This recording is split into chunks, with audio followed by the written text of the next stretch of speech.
you still have your dream with you? Do you want to dream again?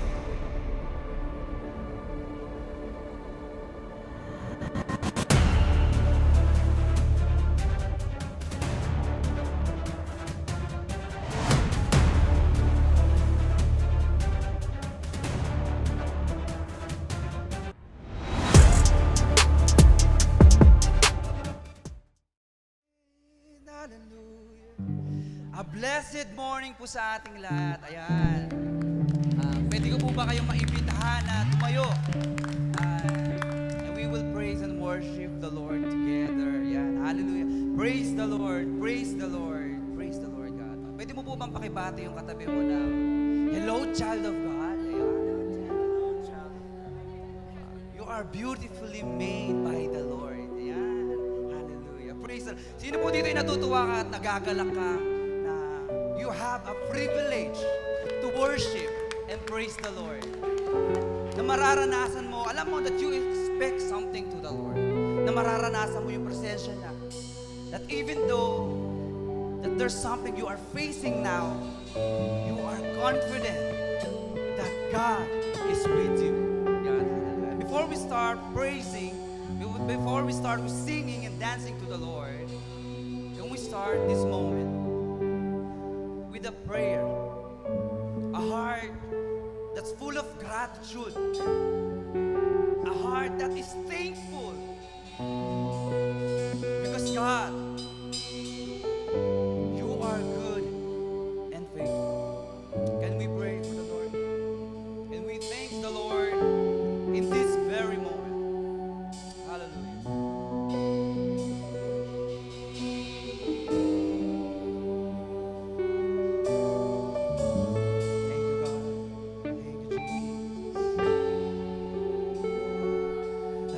Something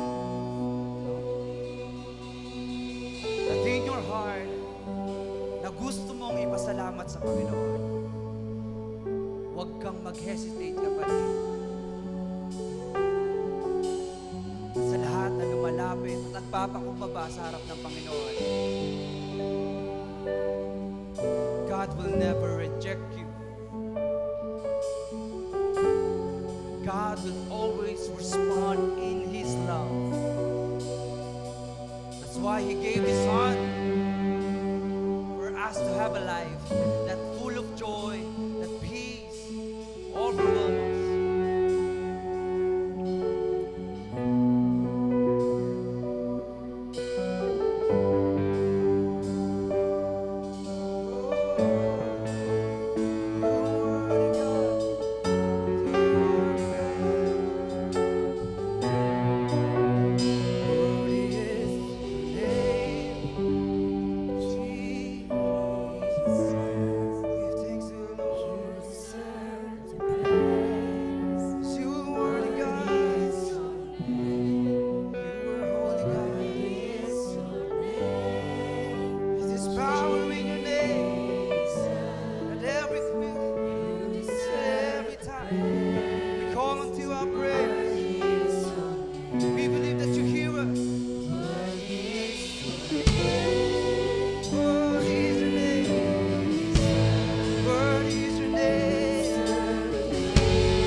God, you will always there.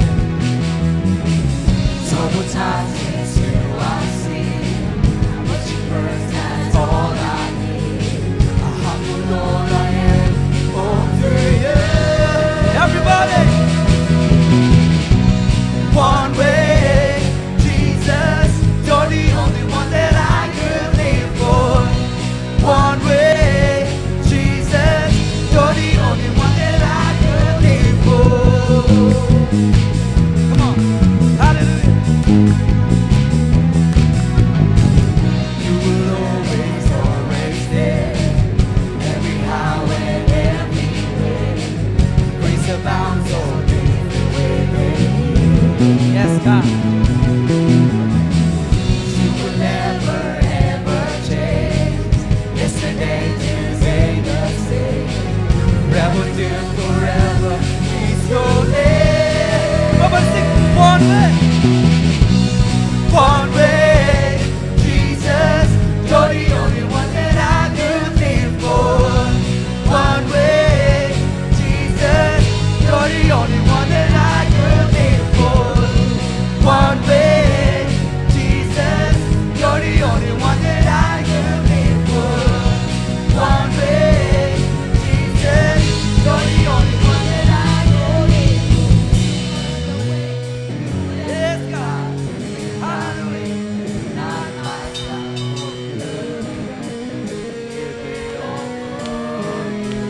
Sing everybody, church. You are the way. You are the way, the truth, and the life.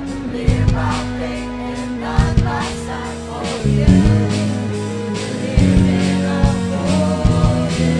Everybody. You are the way, the truth, and the life. We live by faith and not by sight. For you, we're living on for you. You are the way. You are the way, the truth, and the life. We live by faith and not by sight. For you, we're living on for you. One way, Jesus, you're the only one that I could live for. One way, Jesus, you're the only one that I could live for. One way, Jesus, you're the only one that I could live for. One way, Jesus, you're the only one that I could live for.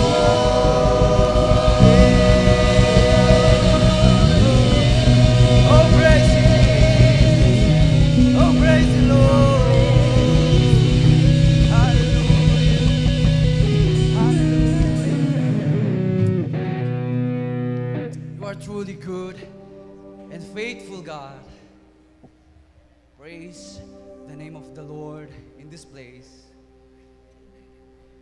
Alam ko po tayo po lahat ay nagagalak. And every time we praise and we sing to the Lord, andun yung great joy, andun yung overwhelming love of God, andun yung kapayapaan that even though na may pinagdadaan tayo, you can sleep well because you know in yourself that you are protected and secure because of the presence of our God. And I would like to share to you the word of the Lord for us today. In Luke 15, verse 1 to 7, it says, the tax collectors and other notorious sinners often came to listen to Jesus' teaching. This made the Pharisees and teachers of religious law complain that he was associating with such a simple people, even eating with them. So Jesus told them this story. Church, listen. If a man has 100 sheep and one of them get lost, what will he do? Won't he leave the 99 others in the wilderness and go to search for the one that is lost until he finds it? And when he found it, he will joyfully carry it home on his shoulder. And he arrive, and he will call together his friends and neighbors, saying, rejoice with me, because I have found my lost sheep. In the same way, there's no more joy in heaven over one lost than over 99 others who is righteous and haven't strayed away. Alam niyo po, church, this is the overwhelming and unending love of God God for us. Every one of us, before we know God, we are lost and broken. Until God found us, then made us whole again. God will never ever look at your sin, but God responds, and by His love, don't caring about what can we give or what can we do. It is because the love of God that every time we run away again, and every time we are doing such thing, our flaws, our sins in our life, and we run away from God, God always responded to us with His love. And we will find in us again and again and again and again. And He will never, ever let you be astray anymore. For this is the love of God. And as we worship the Lord, let the song minister to us and give thanks to God. And thank you, Lord, that you found me. Thank you, God, that you found me. Let's worship the Lord.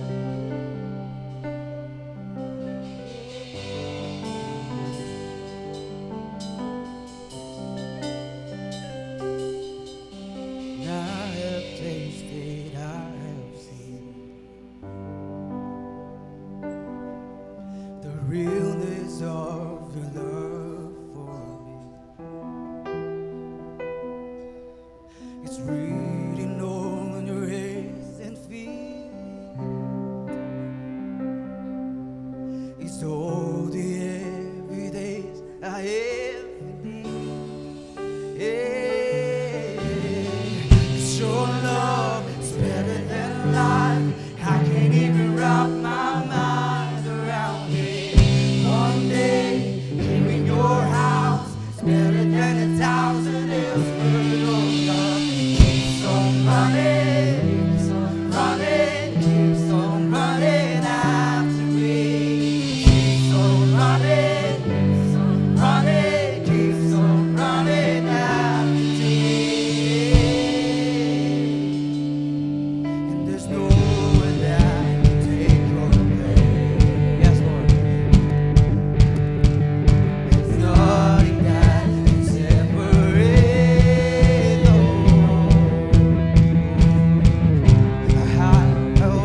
How deep your love.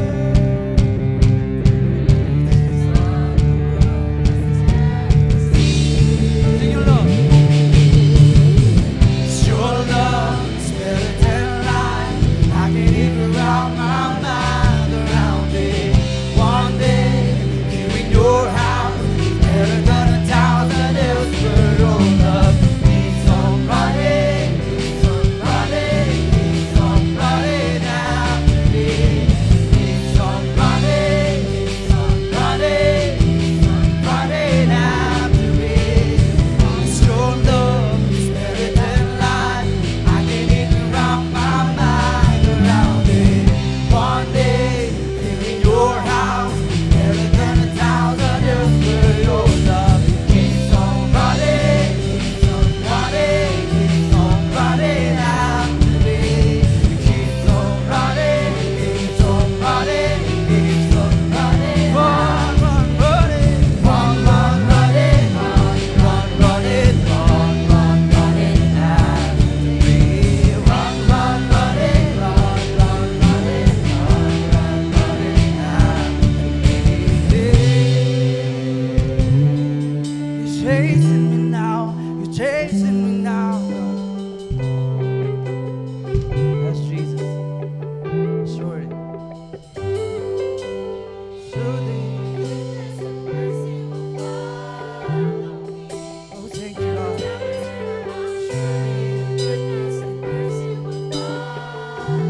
He's always following me. Surely goodness and mercy will follow me. Every time I turn around, surely goodness and mercy will follow me. Every time I turn around, surely goodness and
God, that you found us.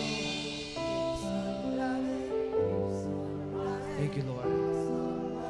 We have a God that's good and faithful. It's your love. 'Cause your love is better than life. I can't even wrap my mind around it. One day, here in your house, it's better than 1,000 elsewhere. Your love keeps on running, running, keeps on running after me. Keeps on running, keeps on running, keeps on running after me.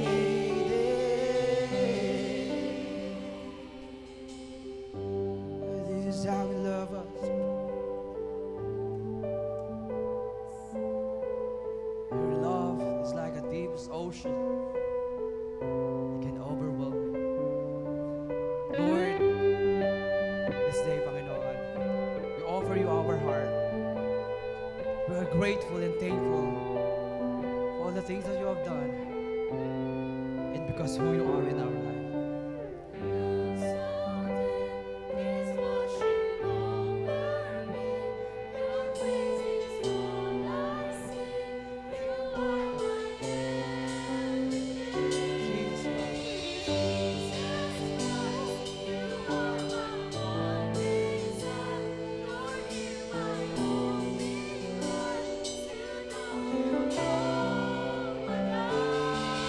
Your love so deep is washing over me. Your face is all I see. You are my everything. Jesus Christ, you are my one desire. Lord is my only cry. To know you all my life. Your love so deep is washing over me. Your face is all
And for everyone, sa lahat po sa atin na may pagsubok. At minsan, we need just to be still and patient and trust the Lord. For the Lord says in His Word, and I am convinced that nothing can ever separate us from God's love. Neither death nor life, neither angels nor demons, neither our fear for today nor our worries about tomorrow. Not even the powers of hell can separate us from God's love. And nothing, always remember that nothing can separate us from the love of God. Can we clap for the Lord as an offering, a grateful heart? Give thanks to the Lord. Praise His name. Bless His name. Oh Jesus, You are worthy. You are worthy of our life. You are worthy, God, Panginoon. You are worthy of our praises, Panginoon. Thank You, God. Thank You, Lord, our God, for this wonderful privilege to dwell in Your presence, God, Panginoon. Truly, God, Panginoon, there's a perfect rest, Panginoon. Lord, sa iyong presensya, God. Maraming salamat, Panginoon, sa umagang ito. And this day, Panginoon, we will dedicate this day only for You, God, Panginoon. Lord, lead us, Panginoon. Guide us, Panginoon, sa aming mga gagawin. But this day, we will, Panginoon, prioritize You, God, Panginoon, first in our life, Panginoon. To give You glory. To give You, Panginoon. And we magnify You, God, Your name. Maraming salamat, Panginoon, sa umagang ito, Panginoon. Lord, we believe and we have an expectant heart, God, Panginoon, that You have a word for us, Panginoon. I know, God, this word, Panginoon, Lord, ay mamumunga, Panginoon, Lord, sa bawat isa. Lead us, Panginoon. Ikaw po ang bahala, Panginoon, sa aming mga buhay. Sa araw na ito, Panginoon, turuan mo po kami. And we glorify You. And we honor You, God. In Jesus' mighty name we pray. Everybody says,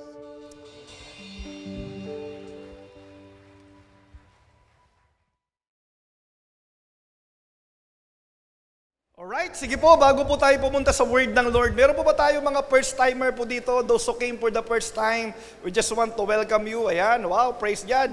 Ayan po, palakpakan natin. Pwede po ba tumayo lang po saglit yung mga first-timer po? Diyan lang po sa inyong kinauupuan. Wow, praise God. Huwag po kayong mahiya. Ayan, praise, palakpakan natin sila, palakpakan natin si Lord sa buhay ng ating mga first-timer. At meron po kaming gustong sabihin sa inyo. Amen. Si OG family, handa na po ba tayong i-welcome sila? Sabay-sabay natin silang i-welcome. 1, 2, 3. We love you.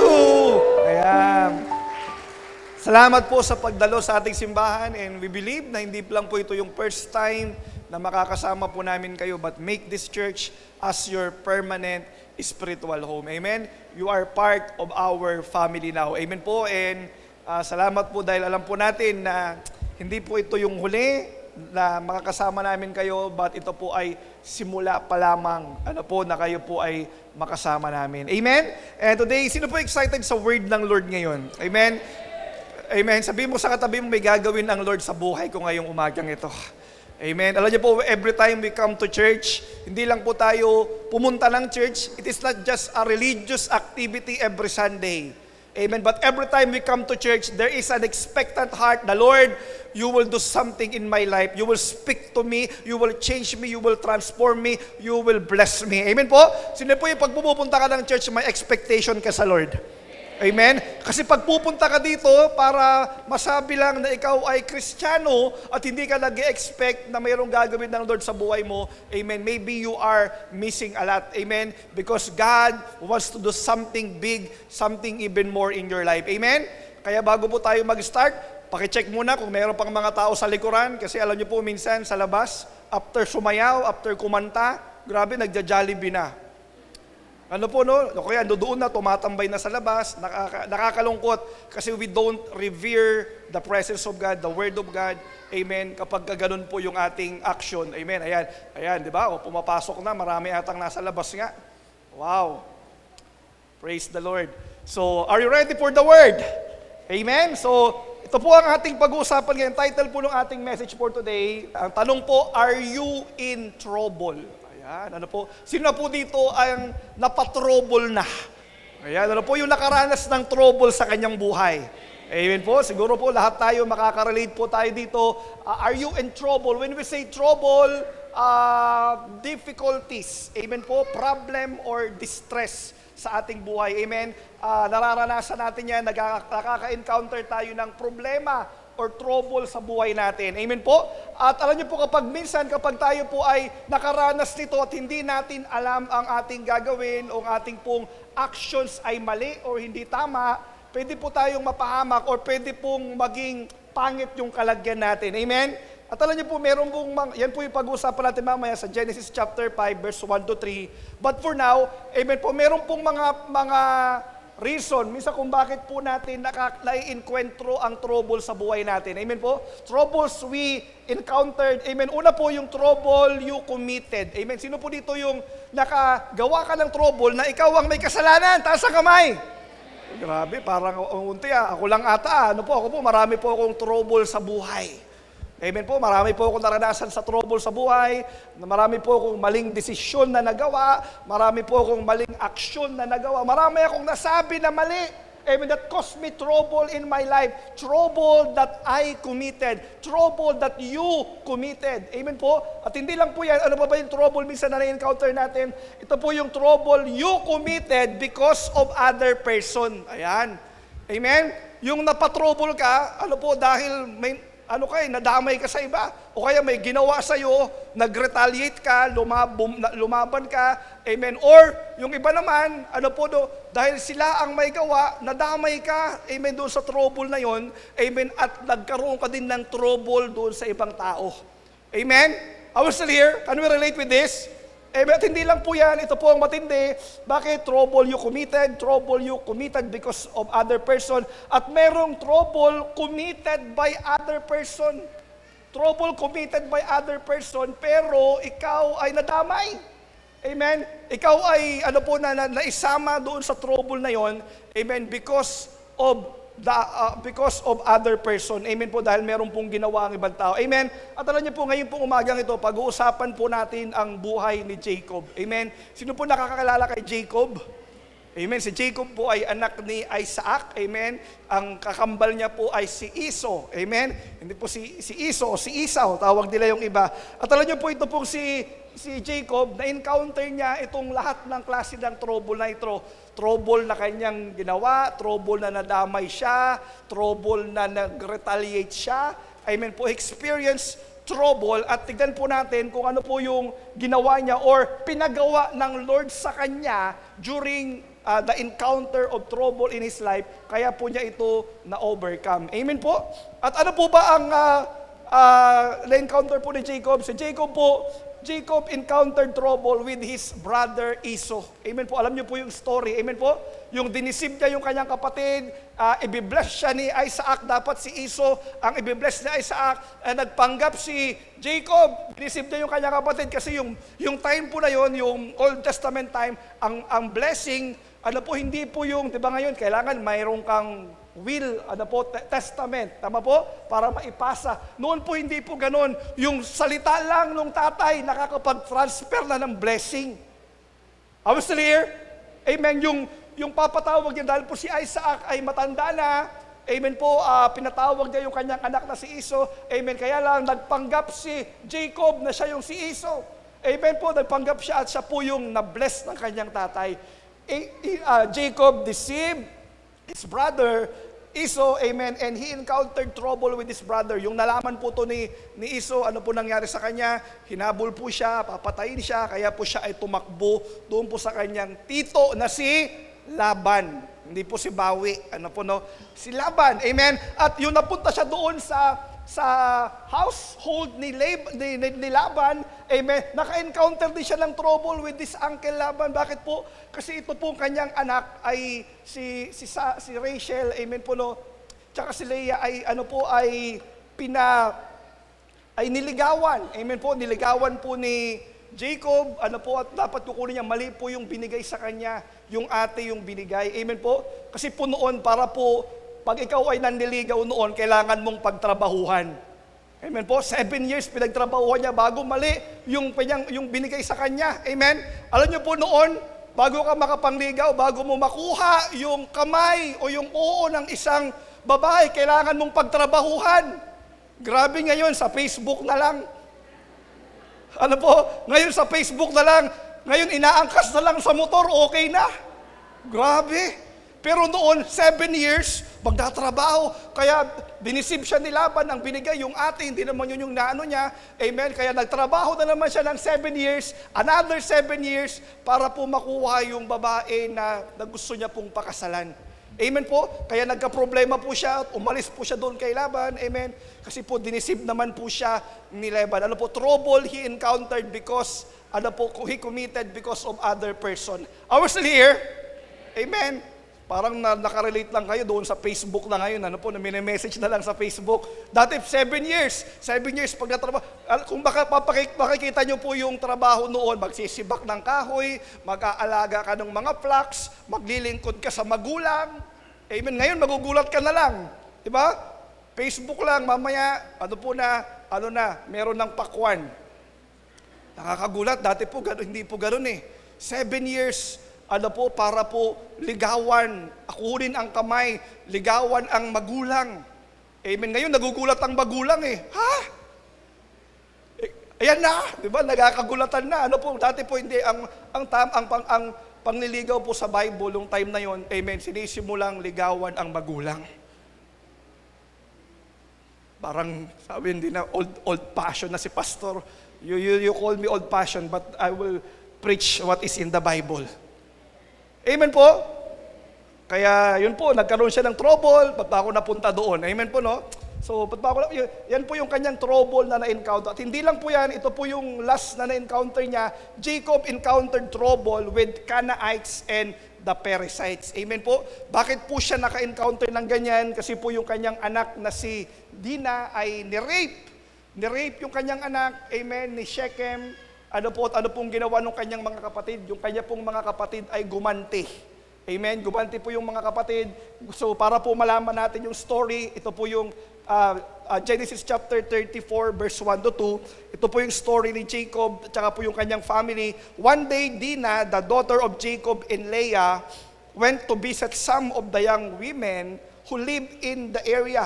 But when the local prince Shechem, son of Hamor, the Hivite, saw Dinah, he seized her and raped her. Amen po, nakita siya ng prince na si Shechem, amen, ni-rape po yung kanilang anak. At ano po ang ginawa? Ang ginawa po niya, na-inlove po siya doon kay Dinah, ito po si Shechem, at pumunta sila doon sa bahay nila Jacob, at sabi nila, papakasalan ko ang iyong anak. Grabe, ano po, no? Pero ni-rape na po muna. Papakasalan ko ang iyong anak. Alam niyo po, syempre galit na galit sila Jacob, tsaka po yung kanyang mga kapatid. Amen. Sabi nila, o sige, dinisib po ng kanyang mga anak yung pong tribe ni Shechem. Amen. Sabi niya, sige, kapag papayag lang kami kung kayo ay magpapa-circumcise. Lahat ng lalaki, sa inyong tribo ay kailangan magpatuli. Yun po, in other words, kasi sila po ay merong covenant kay Lord, sila po ay nasa lahi ni Abraham, kaya po yun ang sinabi nila. At alam niyo po, habang po after 3 days na sila po ay na-circumcise, amen po, ang ginawa po nung dalawang kapatid, yung dalawang anak ni Jacob, doon po yung kanilang ginawa, but 3 days later, when their wounds were still sore, 2 of Jacob's sons, Simeon and Levi, who were Dinah's full brothers, took their swords and entered the town without opposition. At ano pong ginawa nila? Then they slaughtered every male there, including Hamor and his son, Shechem. They killed them with their sword, then took Dinah from Shechem's house and returned to their camp. Amen po. Yung po ang ginawa nila, pinatay nila. Pinatay po nila yung mga lalaki na nasa tribo po ni Shechem, including yung family po ni Shechem. Kaya ano po nangyari kay Jacob? Ano yung sabi ni Jacob sa kanila? Afterward, Jacob said to Simeon and Levi, "You have ruined me. You made me stink among all the people of this land, among all the Canaanites and Perizzites. We are so few that they will join forces and crush us. I will be ruined, and my entire household will be wiped out." Amen po. Troubled, they encountered because of other people. Amen. Yung kanya pong mga anak, nagdala po ng trouble sa kanilang pamilya. Meron po ba kayong mga anak na ganyan? Wala praise God, mga banal lang mga tao dito. Amen po, no? Walang mga anak, di ba? Mabubususurin ang mga anak. Amen po, no? Yung anak mo nagdala ng trouble sa pamilya, meron po ba? Meron na konti, umaamin na konti. Ano po, no? So to summarize, what happened to them, ito po yung nangyari, na-rape yung kanyang anak, ano po, pinatay nila yung family ni Shechem, the people of Shechem, at they are now in trouble. Amen po? They are now in trouble. Ang hirap kapag ikaw ay nasa trouble, may mga tao na humahabol sa'yo, may mga tao na papatay sa'yo, may mga tao na nagdidemanda sa'yo. Tama po ba yun? Amen po, para po ang hirap gumalaw, ang hirap kumilos, nag-iisip ka, para pong nangyari kay Jacob. Amen po, they are in trouble. Kaya tanongin mo yung katabi mo, are you in trouble? Ayan, amen po, are you in trouble? Amen. At alam niyo po, ang maganda lang po kay Jacob, si Jacob po kasi ay pinili ng Diyos. Amen.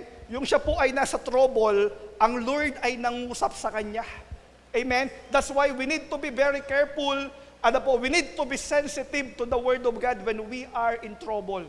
Amen po, kailangan sensitive ka. Amen, sa salitaan ng Panginoon. Amen. Dapat po sa salitaan ng Panginoon. Bakit? Kasi when you are in trouble, the devil will also speak to you. Ang kaaway, mangungusap din sa'yo.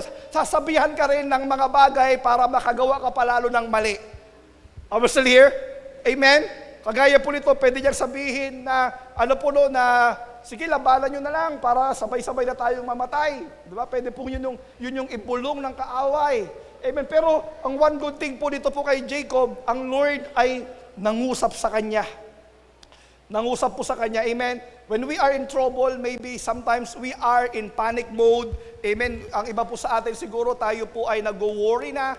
Amen po. Pero ang maganda po dito kay Jacob, when you are in trouble, amen, ano po ang gagawin po natin, amen, ang Lord by instruction sa kanya. So turn your Bible in Genesis 35, yung next na chapter po yan, ito po yung text natin talaga ngayon. Amen. Sabi niya po dito, then God said to Jacob, amen po, kinausap siya ng Diyos. Amen. Ikaw po ba kapag ka may trouble sa buhay mo, ang una mo bang ginagawa ay kinakausap mo si Lord? Naghihintay ka ba ng word kay Lord? Amen. O nauuna na ang reklamo mo sa Facebook? Nauuna na ang reklamo mo sa buhay? Or ang una mo bang ginagawa ay naghihingi ka ng word kay Lord? Amen? Kaya sabi sa kanya dito, ang Lord sa may verse 35, yung siya po ay nasa trouble na ng kanyang buhay, merong sinabi ang Lord sa kanya, then God said to him, to Jacob, arise, go up to Bethel. Go up to Bethel, sabi niya, go to the Bethel. Amen po ba? At alam niyo po, ano ba itong Bethel na ito? Ito yung instruction niya. Kapag nasa trouble ka ng buhay mo, go to the Bethel. Ito yung instruction ng Lord kay Jacob. Amen? And what is this Bethel?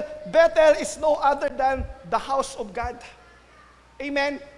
Bethel, if you will study the Bible, what is Bethel? Bethel, this is the house of God. In our time today, this is the church.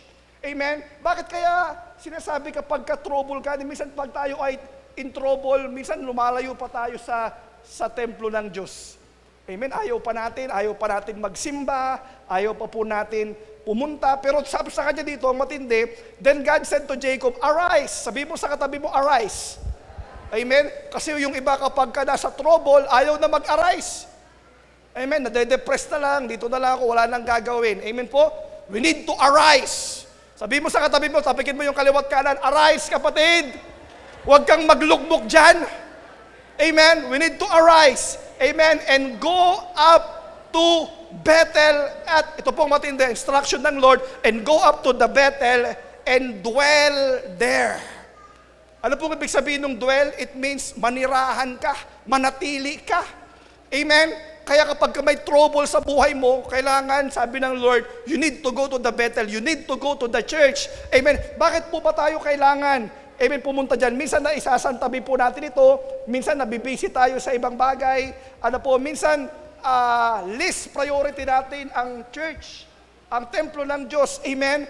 Pero pwede ka pumunta, amen, kapag may trouble ka, pwede ka pumunta sa kaibigan, pwede ka pumunta sa barangay, amen, pwede ka pumunta kay mayor, kay kapitan, pero nothing nothing beats when we are in the house of God. Amen. Bakit po ba? Ano ba ang meron sa house of God? Bakit ba ito ang inuutos ng Diyos? Nasabi niya kay Jacob, when you are in trouble, you need to go to the house of God. Bakit? Ano pang meron sa house of God? Amen. When we are in the house of God, the God's presence is there. Amen po ba yun? Sino po nakakaranas ng presensya ng Diyos kapag tayo po ay nagsisimba? Amen? When we are in the temple of God, in the house of God, we experience God's presence. We experience God's presence. Amen? Nararanasan natin yung pong presensya ng Panginoon. That's why we need to revere the presence of God.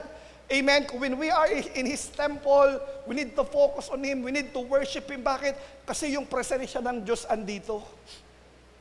Kaya kapag yung katabi mo, naglalaro lang sa cellphone, kalabitin mo. Kalabitin mo. Bakit? Kasi walang galang yan sa presensya ng Diyos. The presence of God is in the temple. Kaya gusto pumunta. Amen? Kaya pinibigyan ko kayo ng karapatan, pag may nakikita kayo, nakatabi nyo, amen, na naglalaro, grabe sinayang mo yung oras mo.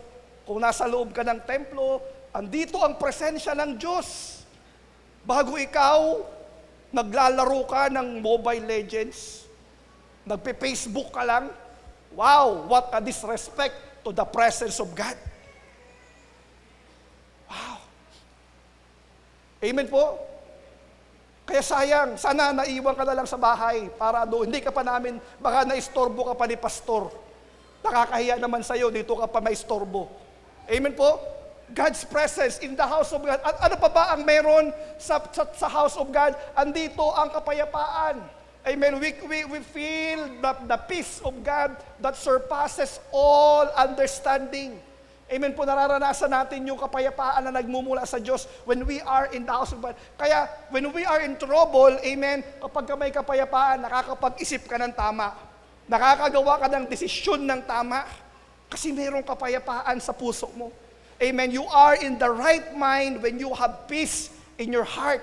Amen po. At hindi lang po yan. Ano pa ba ang meron sa house of God? There are God's people in this place. God's people who will encourage you, who will tap you, who will motivate you, who will pray for you. Amen po. Merong mga God's people na nandito para para po tulungan tayo. Amen, sa ating trouble. Amen. Tulungan po, hindi po tayo ang dahilan ng trouble. Wow. Amen. Kaya po, andito pala, sabi ni Lord sa kanya, God said to him, go, arise and go up to the Bethel. Amen. At hindi lang po yan, ano ba ang meron po sa house of God? This is the place where we receive God's promises. The Word of God. Amen po. Yung salita ng Panginoon, dito po natin napapakinggan yung mga pangako niya, yung salita niya, yung command niya, dito po natin nararanasan. Amen po. Amen. At alam niyo po, last Sunday, nalungkot po ako. Last Sunday, sabi ko, hindi po ako nag-preach last Sunday, and I was so sad that time. Kasi during the Word of God, ang daming, kaya ko po pinipreach kanina, nakikita ko ang tao nagkukwentuhan, ang tao naglalaro, ang mga bata nag-games during the preaching, the Word of God. Amen? Ang iba naman, ang mga dancer, pagkatapos magsayaw, grabe, andoon lang sa labas, nagkukwentuhan. Wow! Ano po? The Word of God is being preached. Amen, pero walang respeto sa salita ng Panginoon. Grabe. Diba, after sumayaw, doon na. After kumanta, uuwi muna. Uuwi muna, pagkakanta na ulit, babalik. Ministerial na eh. Grabe. We don't, hindi po natin binibigyan minsan ng value. Kaya kapag nagkaroon ng problema, hindi alam ang gagawin, iiyak-iyak, minsan gusto kong patukan eh. Sabi ko, hindi ka kasi nakikinig sa preaching. Amen. Ngayon, iiyak-iyak ka, puro problema ka. Kung nakinig ka ng preaching, alam mo sana yung gagawin mo. Amen. Nasa loob ka na ng church, na-miss mo pa yung gagawin kasi iba ang ginagawa mo sa loob ng simbahan. When you are in the church, napakaikli ng oras lang na nandito ka, hindi pa natin binibigyan ng halaga. Pero dito, sinabi sa kanya, nasa trouble ka, go to the Bethel. Alam ni David yan. Amen. Si David, yung siya ay in trouble, pumunta sa templo ng Diyos. Doon siya binigyan ng tinapay para siya lumakas. Doon niya nakuha yung espada ni Goliath para po meron siyang panglaban. It represents that the Word of God is the food of our spirit. It represents the Word of God, is the sword of the Spirit. Na tayo po ay merong kalakasan at may espada. Amen, para po lumaban. Amen po ba yun? Ano ba ang ginagawa ng promises ng Lord, ng Word of God? Amen. Kapag meron kang Word of God, anong ginagawa sa'yo? All Scripture is God-breathed and then useful for teaching, rebuking, correcting, and training in righteousness. Amen. Anong ibig sabihin yan? Kapag nakakakinig ka ng Word of God, may mga bagay na tinatama sa'yo, kinokorek sa'yo, in other words, tinatasahan ka para maging kawangis ka ni Kristo. Amen. Kaya kapag nasa loob ka ng simbahan at hindi ka nakikinig ng Word of God, yung iba siguro baka walang Bible, walang notebook, grabe, sayang po. Sayang. Kaya magtataka yung iba, hindi naman ako nag-grow sa church. Grabe ka, ang dami ng paraanan para mag-grow ka dito. Amen po, merong CLDP, may Leadership 101, may Sunday, may C2S, may mga prayer tayo. Meron kang leader. Bago sasabihin mo, hindi ka nag-grow? Ano ba ang problema? Yung church o ikaw? Are we still here? Amen? We need to give importance to the Word of God. Amen? To the house of God. When you are in the house of God, the presence of God is here. So we need to give high reverence to His presence and to His Word. Amen? Kaya ngayon po, pag may nakita tayo naglalaro dito, pinapakolekta ko po ang cellphone. Ipaparapol natin. Sa Pasko, ipaparapol natin. Amen? Mga naglalaro dyan ng cellphone ngayon, yung mga marshal po natin, you have a right to collect it. Kasi this is our church, this is our rules. Kasi dito binibigyan ng halaga ang salita ng Panginoon. Amen? Are we still here? Amen. May nagko-correct sa'yo, may nag-rebuke. Kaya sabi pa sa Hebrews, ano daw yung Word of God? For the Word of God is alive. Grabe, buhay yan. Amen, na kapag ito ay iyong pinakinggan, amen, sabi niya dito, it is sharper than the sharpest two-edged sword, cutting between soul and spirit, between joint and marrow. It exposes our innermost thoughts and desires. The Word of God is alive. Buhay ang salita ng Panginoong Diyos. Amen, ang salita ng Diyos ay powerful, makapangyarihan. Amen. Kaya magkakaroon siya ng power sa buhay mo kapag ito ay sinunod mo, in-apply mo. Amen. Mayroong gagawin ng Lord. Amen. Kayong iba, walang power ang buhay kasi walang Word of God. Amen. If you want power in your life, amen. If you want transformation of your life, magpalalim ka sa salita ng Panginoon. You miss the power of God's Word when you are not listening attentively to His Word and you are not obeying the Word of God. Amen po? Ganyan po katindi. Kaya sabi sa kanya, go to the Bethel, house of God. Grabe, ang dami palang benepisyo. Anong na aking pwedeng mamiss kapag ako po ay hindi nagsisimba? Na kapag ka umambon ng konti, wala ng church. Hindi po, dito po sa atin, umulan, bumagyo, meron pong simba, wag lang bubuka ang lupa. Ano po, kasi pag bumuka na ang lupa, hindi tayo makadaan. Pwede kung may mga helicopter po kayo, pwede pa rin. Ano po, no? Pwede pa rin po. Ano po, no? Kaya, ayan po, kaya tuloy po tayo. And, listen to this. When I'm studying the Word of God, amen, ano ba ang meron dito? Ano ba itong house of God na ito? Amen. This is Jacob also, na naginip si Jacob. Si Jacob po ay nagkaroon siya ng dream. Ito po yung kanyang dream. Sabi sa kanya, then he dreamed, and behold, the ladder was set up on the earth, and its top reached to heaven, and there are angels of God were ascending and descending on it. Nakakita daw po itong si Jacob, when siya po ay nananaginip, na meron pong hagdanan, papuntang langit, tsaka po nakakonect sa earth. Amen. At yung mga angels daw po nag-aakyat baba. Siguro di ko alam, baka nag-deliver sila ng mga prayer request natin. Amen po. Baka mga prayer request, di-deliver. Oh, may mananalangin dito. So, dinideliver yung mga... Ito po yung nakita ni Jacob sa kanyang dream. Amen? Sabi niya, set up on earth, and it stopped the reach to heaven. And there the angels of God were ascending and descending on it. At yun siya po ay nagising, sabi niya dito, then Jacob awoke from this sleep and said, surely the Lord is in this place, and I did not know it. Amen? Sabi niya, surely ang Panginoon ay nandito para po sa simbahan. Ang Panginoon nandito. Minsan, ang Panginoon ay nandito pero hindi mo alam na nandito. Kaya you are disrespecting the presence of God. Amen. Pero ito alam niya, pinakita niya, sabi niya, surely the Lord is in this place and I did not know it. Ito pong matindi sa my verse 17. I would like to listen to this. Sabi niya dito, then Jacob awoke from his sleep and said, surely the Lord is in this place and I did not know it. And he was afraid and said, how awesome is this place? This is none other than what? The house of God, and this is the gate of heaven. Grabe. Amen. Kapag nasa church ka pala, you are in the gate of heaven. Are we still here?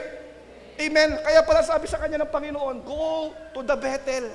Go to the Bethel. Ito po palang simbahan, ito po palang house of God, or yung Bethel, o yung templo.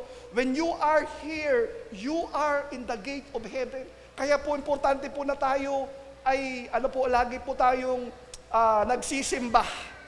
Amen? The angels are ascending and descending. Amen? Yun po yung, at nakita niya na ito po pala ay, sabi niya, how awesome is this place? Surely that God is in this place. Amen? At saan daw po yan? Walang iba, kundi sa house of God. Kaya magbabago ang tingin mo sa church ngayon. Amen? Because when you coming to the church, you are in the gates of heaven. Amen po, yan po ang salita ng Panginoon. Amen? Kaya pala yung psalmist na ito pong psalmist na ito, Psalms 84, kaya pala nasabi niya ito, amen, better is one day in your courts than 1,000 elsewhere. I would rather be a doorkeeper in the house of my God, than dwell in the tents of the wicked. Amen. Kaya pala itong psalmist na ito, sabi niya, mas mabuti pa yung isang araw sa templo ng Diyos kaysa sa 1,000 araw sa labas. Wow! This is how the psalmist treasure the house of God because the presence of the Lord is there. Are we learning? Pwede ba nating palakpakan ang ating Panginoong Diyos? Amen. When you are in trouble, sabi mo sa katabi mo, go to the Bethel. Go to the house of God. Amen?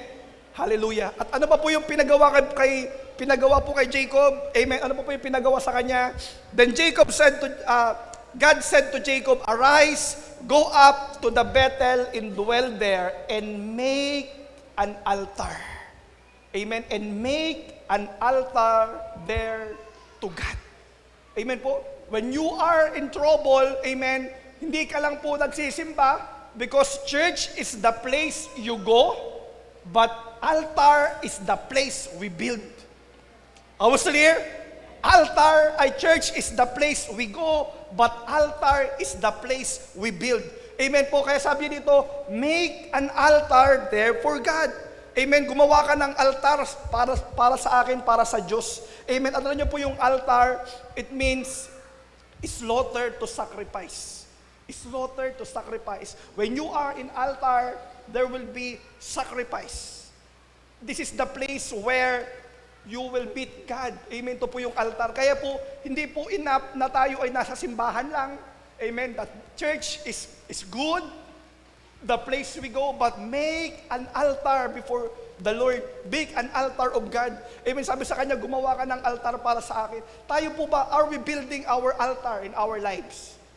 Are we building our altar? Amen. When we are outside the church, altar means our worship to God. Altar represents our private communion with God. Amen. Tayo po ba may private communion tayo sa Panginoon? Amen. Are you building your altar? Do you have a devotional life? Do you have time to read your Bible, to meditate the Word of God? Amen. Do you have time to pray? Do you have time to worship God in your private time? Ano po? Meron pa po tayong panahon na yun, nakakapag-worship lang tayo kapag nasa church. Nakakapag-pray lang tayo kapag nasa church. Amen? When you are in the church, amen, yes, it starts the fire in our hearts, but when we go home, that is the time we need to build the altar of God in our life. Amen? Alam niyo po ito, this is one I realize. Bisan, ang hirap natin gumawa ng altar kasi busy tayo. Sino po dito yung busy tao? Di ba? Busy tayo. This is I realize. Ang dami nating minimit, ang dami nating kliyente, ang dami nating trabaho. Busy tayo to meet people. Amen? Yun po ang karamihan nating dahilan. Pero, amen, kung busy ka sa ibang tao, kung kaya mong makipag-meeting sa tao, dapat mas kaya mong makipag-meeting kay Lord.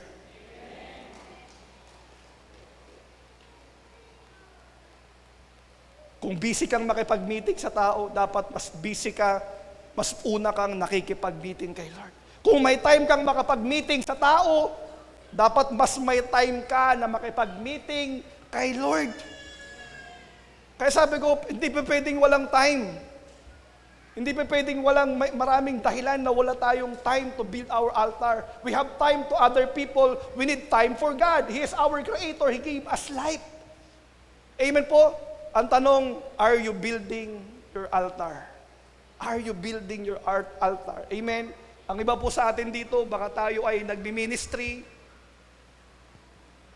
Ministry ng ministry, wala nang intimacy kay Lord. Ano po? Wala nang intimacy kay Lord.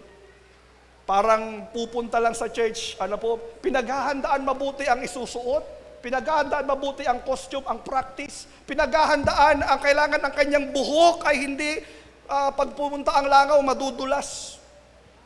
Amen po. Kasi kailangan pag nagsayaw ako, pogi ako. Ano po? Parang dinilaan ng baka ang buhok. Pinaghahandaan ng mabuti. Amen? Pero kapag yung intimacy na kay Lord ang usapan, o mag-prayer tayo ay, busy po ako mag-C2S tayo ay, busy po ako, dancer lang ako worship team lang ako usher lang ako Ano po? Sometimes, we forgot our intimacy with the Lord. Kaya po sa lahat ng mga nagbi-ministry, tandaan po natin that we need intimacy before ministry. We need intimacy before ministry. Baka nakalimutan mo na yung intimacy mo kay Lord. Galaw ka ng galaw dito, kaya minsan parang religious activity na lang yung ginagawa mo, walang transformation. Bakit? Kasi yung intimacy nakalimutan na, napabayaan na. Hindi na siya nagsiserve out of the overflow of his intimacy with the Lord. Nagsiserve na lang kasi duty ko.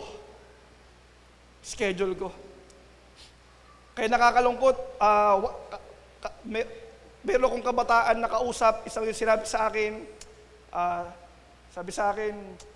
grabe nagulat daw siya, bakit?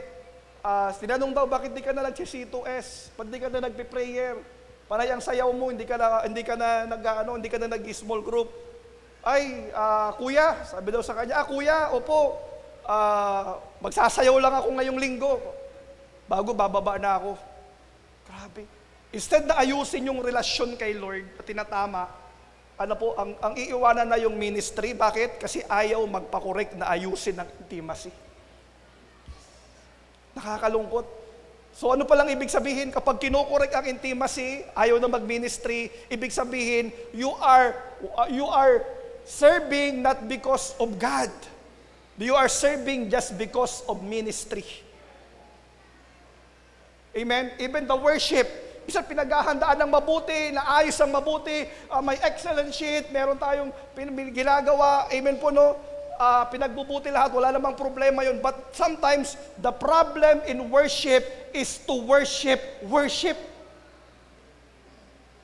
Is to worship rather than worshiping God. Nakakalimutan yung intimacy.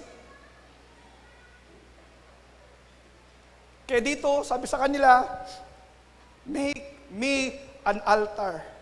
Amen. Make me an altar. Amen. Recently, when I was praying, sabi ko, Lord, Kasi po, kita po natin yung attendance natin, gaganon-ganon. Bago, I heard a lot of problem in the church. I heard a lot of problem. Pag pastor ka, alam mo lahat. Amen. And sabi ko, kinausap ko na to kinorek ko na to nirebuke na to ganun pa rin. Amen. And the Lord speak to me. Amen. That time, ito po yung binigay niya sa akin ng Panginoon. He speak into my heart. Sabi niya, stop working on character modification, but start working on relationship with the Holy Spirit. Start working on your relationship with the Holy Spirit. Amen. Start to build an altar in your life. Amen po. Build an altar. Start work on your relationship with the Holy Spirit. Hindi pa pwedeng puro ministry, pero yung relationship mo sa banal na Espiritu, yung relationship mo kay Lord bagsak. Amen. Kaya ito yung pinagawa sa kanya ng Panginoon. Sometimes we are in trouble. Bakit tayo minsan nasa trouble? Kasi baka napapabayaan mo na ang relasyon mo kay Lord. Kaya pala binabalik tayo ng Lord sa relasyon sa Kanya. Amen? Are we still here? Amen. And lastly, I will end with this. Si MJ. And lastly, ano ba yung ginawa pa ni Jacob? Amen. Sa Jacob, ano po pinagawa niya? He removed, the idol. Amen. Remove your idol. Amen. Doon po sa may verse 2, sabi sa kanya, sabi ni Jacob, and Jacob said to his household and to all who were with him, put away the foreign gods that are among you, purify yourselves and change your garments. Amen. Idol, remove your idol. What is this idol? Amen. Idol is anything or anyone that replace that replace God in our life. Amen po. Anything or anyone that takes the place of God in our heart. Anything or anyone that takes the place of God in our heart. Hindi ko alam kung ano yung umaagaw ngayon ng lugar ng Diyos sa puso mo. Hindi ko alam kung love life yan. Hindi ko alam kung trabaho yan. Hindi ko alam kung pera yan. Hindi ko alam kung ministry yan. Amen. Yan na, ang umaagaw na lang, yun na ang priority mo, yung ministry na, yung relationship mo. Wala na. Yun na ang naging idol mo.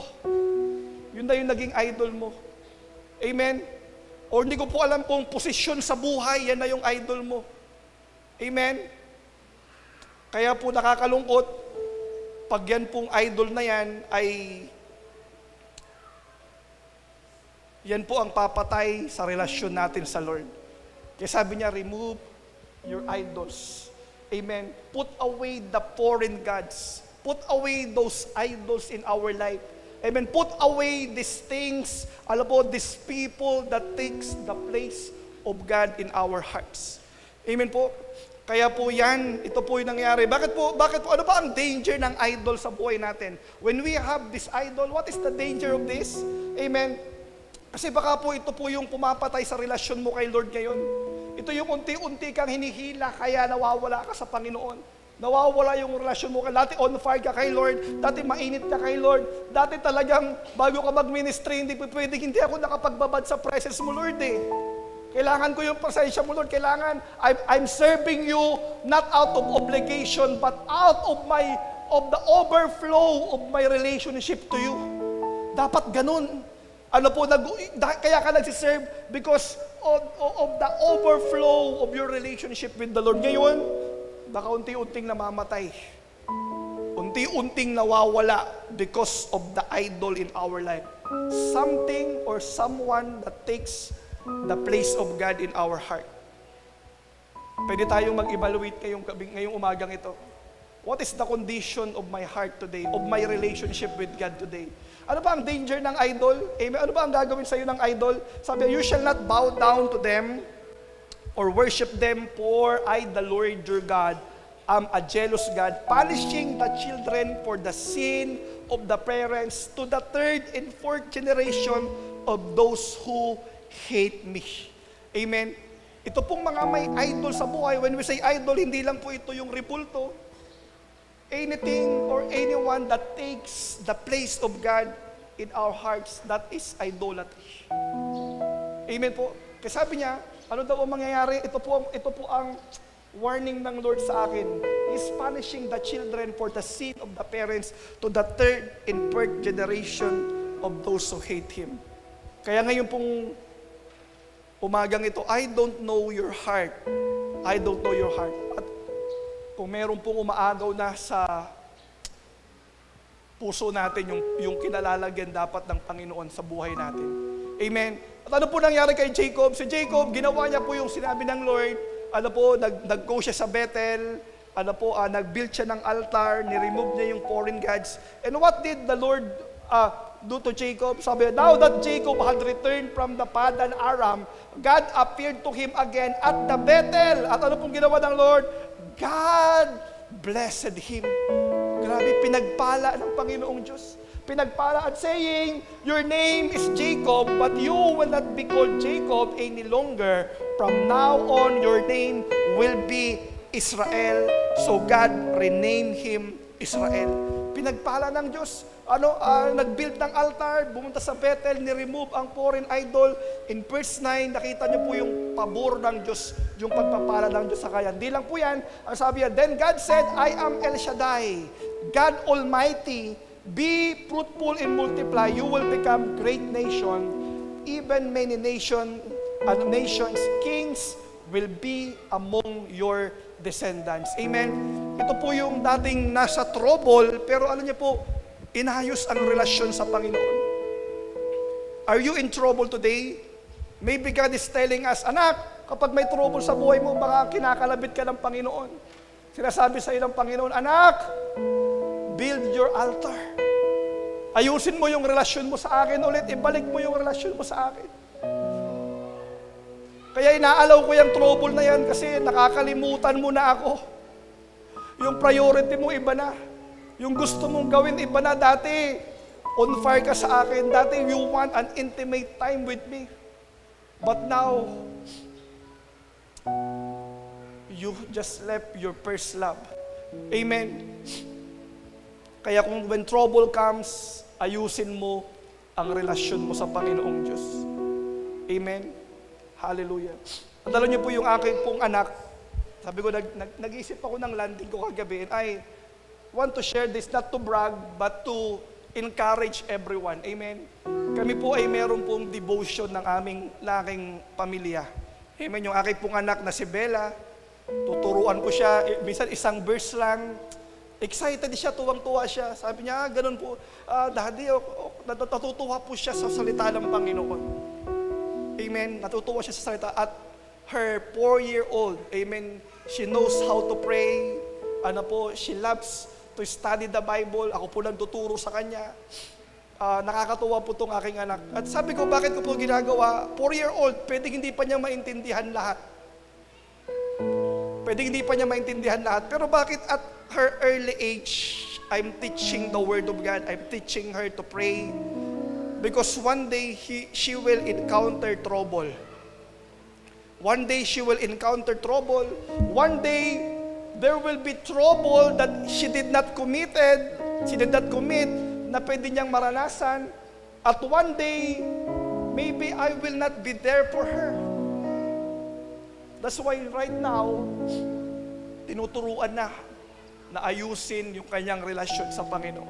At alam niyo po, last night, alam niyo po ang shinare ko sa kanya, yung John 3:16. Grabe yung bata, seryoso. Nagulat po ako sa kanya, kala ko hindi pa niya maintindihan. John 3:16, sabi ko, for God so loved the world, mahal ka ng Lord, pinadala sa si Jesus, namatay siya para sa iyo, naniwala ka sa kanya, nanampalataya ka. Bago pinakita ko po yung video ng crucifixion ni Jesus, yung bata medyo naluluha. Ganyan tayo kamahal ni Lord. Ganyan tayo kamahal ni Jesus. Sabi ko, pambihira. Yung 4 years old pala, nakakaintindi na, na pwede nang naayusin yung kanilang intimacy sa Lord. Amen? Kaya bakit ko po ito sinasabi? Kasi tayo na alam na ang ginagawa. Tayo po na alam na. Sana tayo rin po ay ma-build natin, makabalik tayo doon sa intimacy kay Lord. Amen po? Kaya ngayon pong umaga po ito, I don't know your life. I don't know if you are a leader.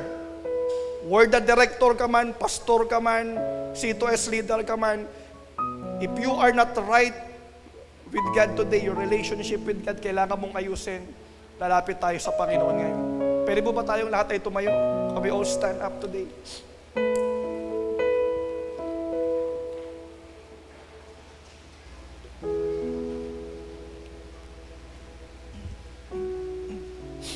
Hallelujah.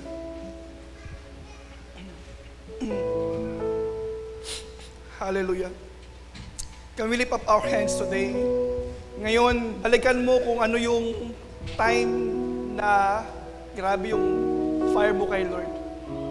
Can you go back to that moment, yung lagi kang uhaw kay Lord, yung gusto mo lagi, Lord. Yung presence mo lagi ko, Panginoon, maranasan o Lord God. Go back to that time na in love ka kay Lord. Balikan mo yung time na yun at balikan mo rin ngayon who stole that fire. Who stole that fire in your heart? Who stole that intimacy mo kay Lord? Who stole your intimacy with God? Today, maybe you are that person na nawala yung intimacy mo kay Lord. Lord, Panginoon, tulungan niyo po ako ibalik. Tulungan niyo po ako ibalik, Panginoong Diyos.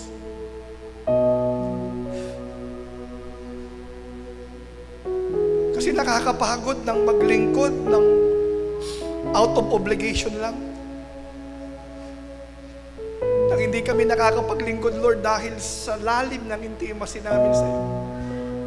That's why today, Lord, help us to identify who stole our intimacy. I don't know kung ano yung idol na yan na nagnakaw ng intimacy mo kay Lord.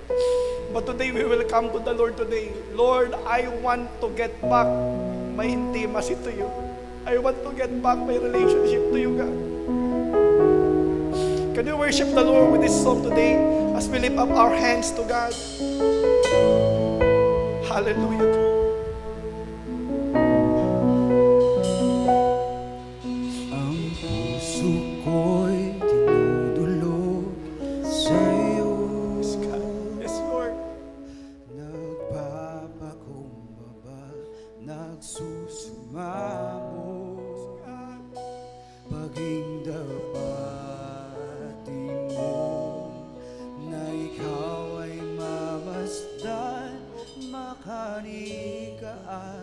Sa'yo ay pumisa.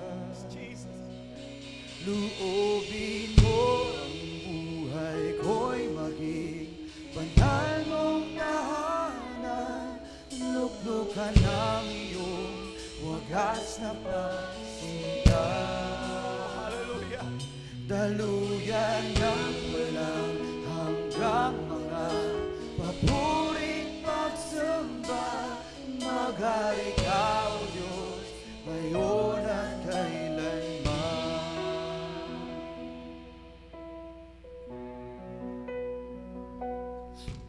Ang puso ko'y nagdudulog. Lord, we humble down ourselves before you today, Panginoon Diyos.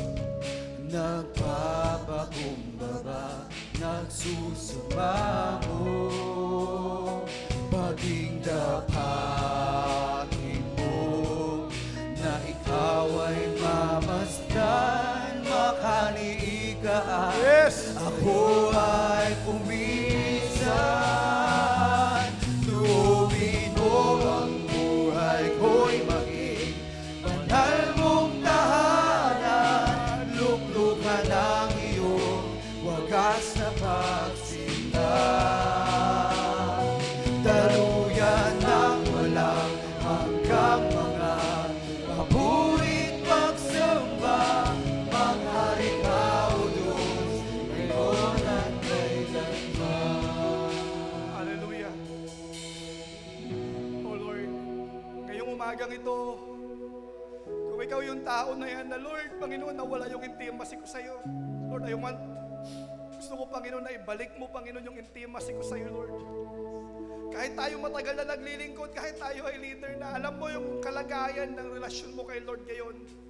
And if you're that person that you want that relationship back to the Lord, you can come here in front. We love to pray for you.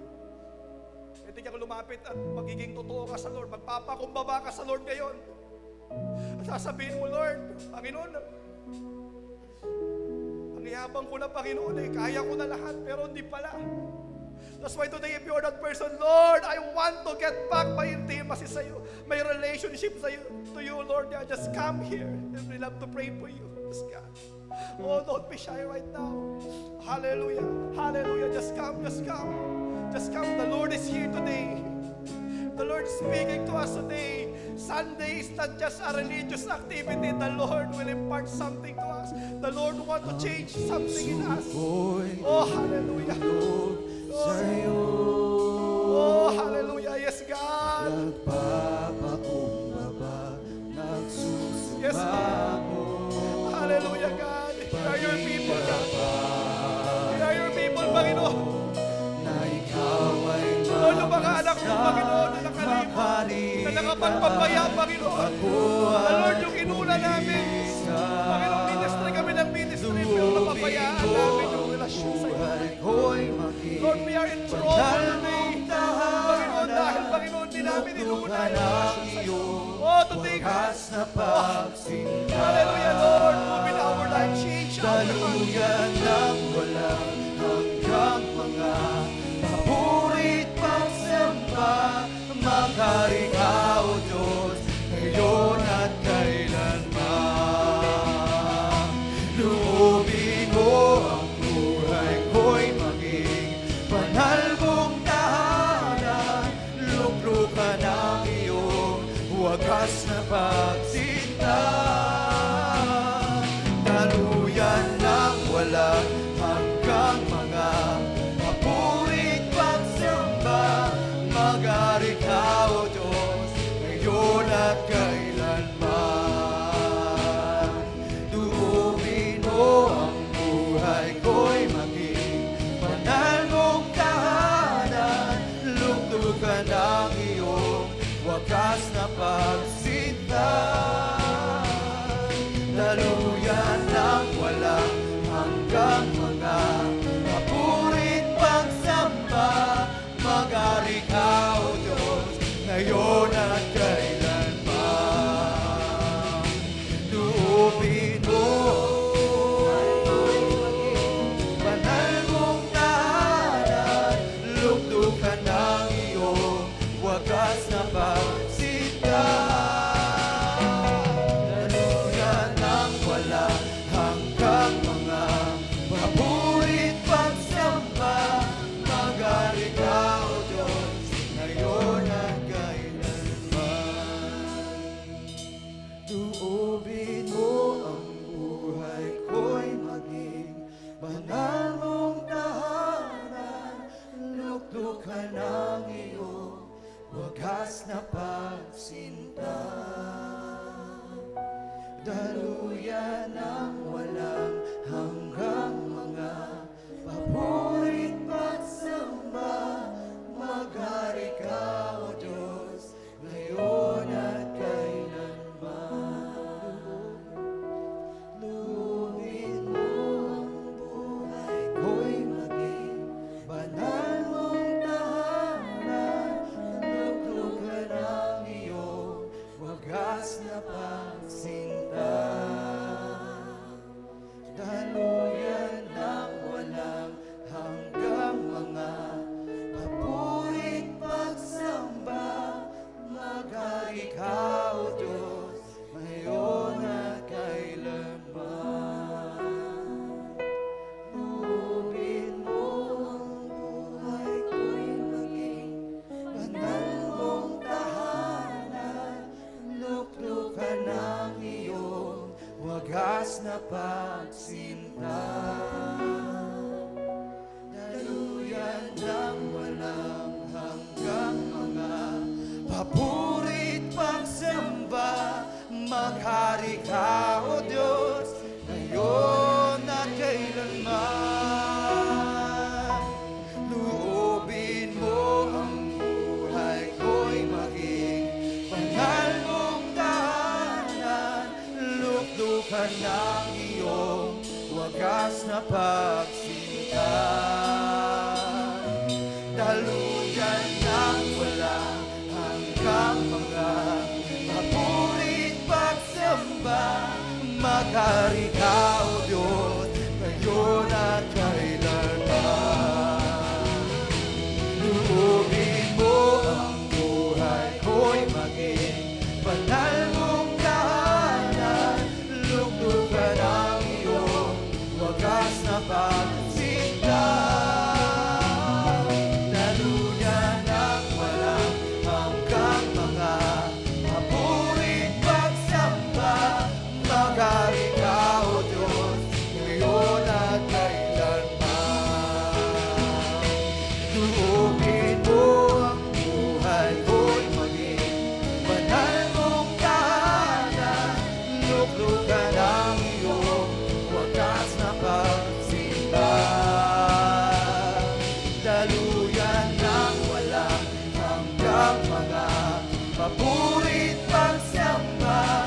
Maghari ka, O Diyos, ngayon at kailanman.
Luubin mo ang buhay ko'y maging banal mong tahanan.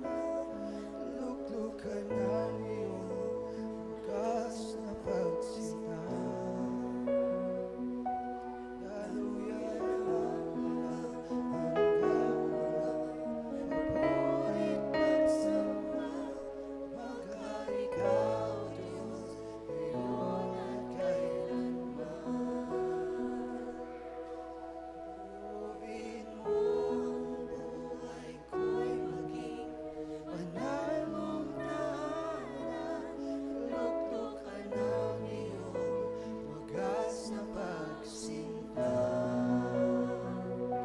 Daluyan ang walang hanggang mga papurit pagsamba. Maghari ka, O Diyos, ngayon at kailanman. Luubin mo ang buhay ko'y maging banal mong tahanan. Luglugan ang iyong wagas na pagsinta. Daluyan ng walang hanggang mga papurit pagsamba. Maghari ka, O Diyos, ngayon at kailanman. Luubin mo ang buhay ko'y maging banal mong tahanan. Luglugan ang iyong Hallelujah. wagas Can we worship the Lord once more? Can we lift up those hands and worship Him? Daluyan ng walang hanggang mga papurit pagsamba. Maghari ka, O Diyos, ngayon at kailanman. Yes, God! Luubin mo ang buhay ko'y maging banal mong tahanan. Luglugan ang iyong wagas na pagsinta. Daluyan ng walang hanggang mga papurit pagsamba. Maghari ka, O Diyos, ngayon at kailanman.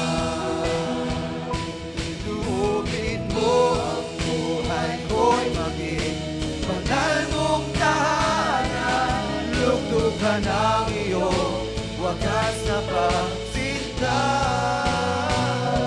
Daluyan ng walang hanggang mga papurit pagsamba. maghalik o Diyos, ngayon at kailanman.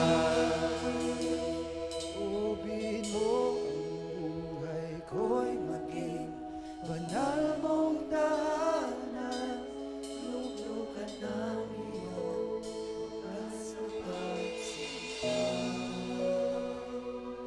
Hallelujah ng walang hanggang mga mapurit pagsamba, maghari ka o Diyos, ngayon at kailanman. Hallelujah. Before we end, can you praise someone beside you? Pwede po bang yung katabi natin, left and right, just pray together, just pray for that person beside you. Pwede mong hawakan yung kamayan o tapikin sa balikan. As you pray for him, pray for her. Hallelujah. Hallelujah, Lord. Here are your people, Panginoon, praying for one another. And let that fire burn again for you, God. Let our hearts once again longing for you, Lord God. I pray that each and every one under the sound of my voice, Panginoon, Panginoon, ignite that fire, ignite that relationship, Panginoon. Ang bawat pamilya, ang bawat small group, ang bawat anak mo na nandito ngayon, Panginoon, Lord, pag-alamin mo ang aming puso sa iyo. Ang bawat ministry, Panginoon, Diyos, ibalik mo kami sa intimacy sa iyo. Ibalik mo kami na unahin ka, Panginoon, bago ang lahat sa amin. Oh, hallelujah, yes, God. Oh, yes, Lord God. Lord, just pray, just pray.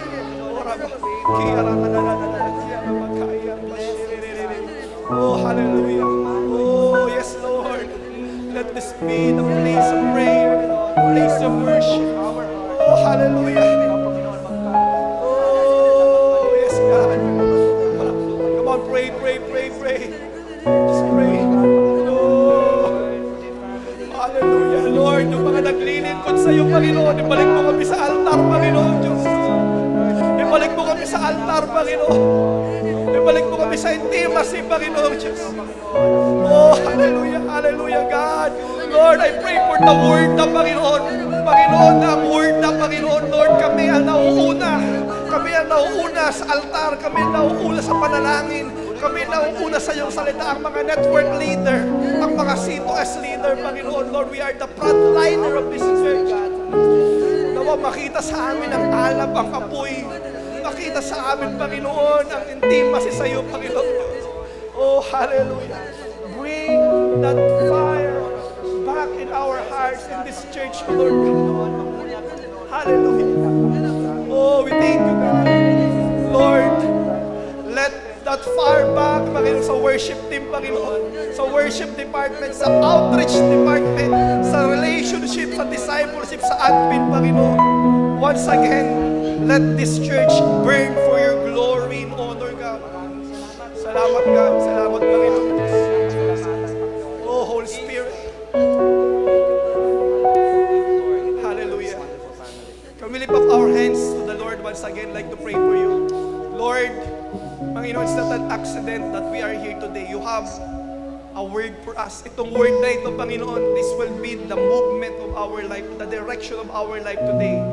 Ang iba sa amin dito, kailangan namin ito, Panginoong Diyos. Maybe akala namin di pa namin kailangan ngayon, pero kailangan na namin ngayon dahil may darating kaming kakaharapin in the future, Lord God. If we will not build our altar today, Panginoong Diyos, we will left behind. We will be destroyed by the problem, by discouragement, by the anxiety, by the attack of the enemy. That's why today the Lord is reminding us to go back to our intimacy, to go back to our altar, Panginoon, for you, God. Hallelujah. Kaya Lord, today, thank you for reminding us. Thank you for your word. Bless your people, God. Thank you for changing, transforming our hearts. Thank you for your word today. We honor you and we glorify your name. In Jesus' name we pray. Amen.